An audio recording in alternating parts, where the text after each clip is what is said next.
Jembatan Tukat Bangkung ditutup untuk konten horor, Desa Adat bertindak tegas. Prajuru Desa Adat Pelaga, Kecamatan Petang, Kabupaten Badung, resmi melarang aktivitas pembuatan konten kreator, khususnya live konten horor, di kawasan Jembatan Tukat Bangkung mulai 8 Januari 2026. Keputusan tegas ini muncul setelah maraknya oknum konten kreator yang nekat membuat konten tanpa izin Desa Adat, bahkan dinilai mengabaikan etika dan tata krama wilayah adat. Yang tidak ada ngurus izin itu sudah dimaafkan dan kita juga tidak tuh sudah dimaafkan. Tapi mulai besok, mulai tanggal 8, semua konten kreator dilarang live di Jembatan Bangkung.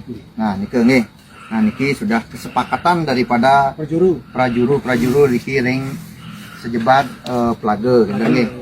Larangan ini kian diperkuat pasca adanya peristiwa ulah pati yang terjadi beberapa hari lalu. Ironisnya, tragedi tersebut justru dijadikan komoditas konten horor oleh sejumlah pihak demi sensasi, viewer, dan cuan semata. Prajuru Desa Adat Pelaga menegaskan, wilayah adat bukan panggung konten, apalagi jika memanfaatkan peristiwa sensitif. Para kreator diimbau lebih bijak, menghormati nilai adat, dan tidak menjadikan duka sebagai tontonan publik.